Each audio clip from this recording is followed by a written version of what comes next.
Hey everyone, how's it going? So today we're taking a look at the 8 rank 6 versus the 9 rank 3 at max refinement. Which one is going to be stronger for each character?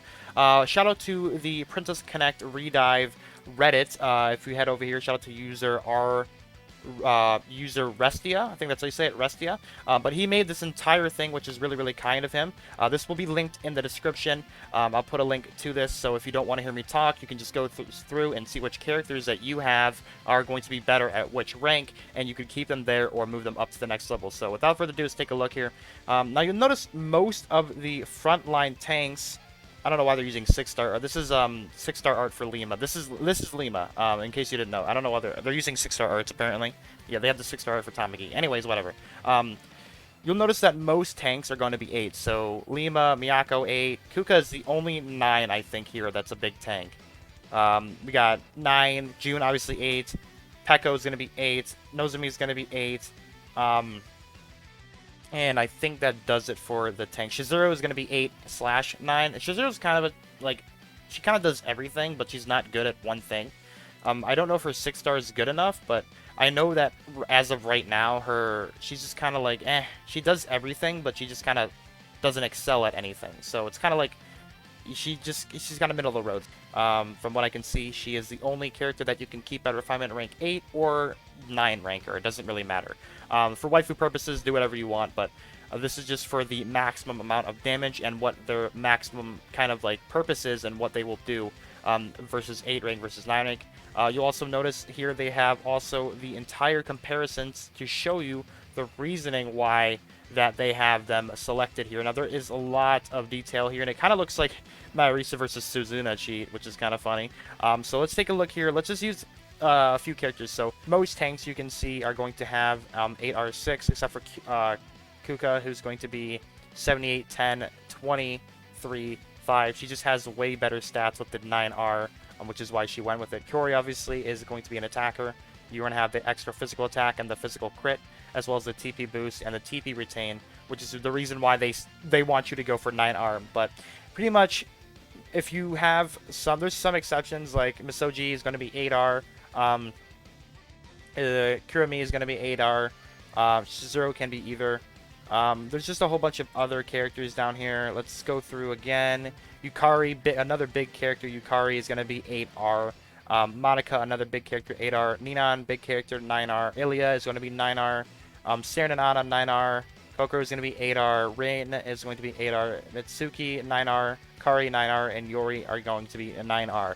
So definitely this is a really, really useful kind of sheet. But I mean, pretty much that's about it for this. There's a few characters that I said are an exception, but most tanks are basically going to be 8R except for Kuka, and then most DPS are going to be 9Rs except for some characters like Monica. I guess you can count as a DPS. She kind of stays at 8R. There's a few characters that stay at 8R, but you basically want to boost all the damagers up to 9. You want to keep your healers back at 8, and you want to keep your tanks back at 8. Once again, shout out to user Restia over on the Princess Connect Redive subreddit. Also, another thing from user Restia is this going to be here is going to be the attainment ranks, all mana, and the boss coins from each and every single one of dungeon. So as we can see, I don't know why I won't. Can I zoom in? Hello? Zoom in.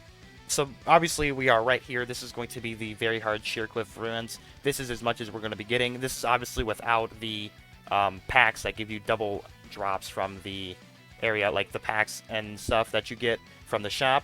This is without it, so this is not having it included. The total you're going to get from Sheercliff Ruins very hard mode is going to be 726,000 mana and 1,500 coins. And then moving on, this is going to be in June of 2021, so this is just around the corner. April, May, June. It's about 2 months away. We're going to be getting 920,000 2,000 coins. So definitely a lot more coins are going to be on the table here, as well as a lot more mana. So definitely going to be very, really cool, and I'm really excited to see how difficult this is going to be. I know extreme difficulty isn't that bad, but we're not going to be getting these for years down the road. This is January 2022, January 2023, and then March of 2024. So definitely a lot longer down in the lifespan of this game that we're going to be getting these very high-end difficult content. But obviously it makes sense because look, this is going to be unlocked from normal quest 714. This is unlocked from normal quest 11-17. This is from 14-14, 26-14, and 35-14. I'm very excited to see how fun and how difficult this is going to be, but I know it's not that bad.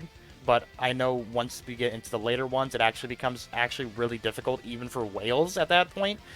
So I'm very excited for this, but just another thing you can go through and see. If you want to take a look here, let's take a look at Extreme 4. You're going to be getting a total of 3.3 million mana and 3,900 coins before you buy the Grotto Pack, which I think the Grotto Pack gives you double rewards. So basically just double all these numbers. You're going to be getting over 6 million mana. You're going to be getting over almost 7,000 or even 8,000 dungeon coins. So that's actually ridiculous. But we still have a long time until we get to that. But for now, we're going to be seeing this coming out in June 2021. So that is very, very, very exciting.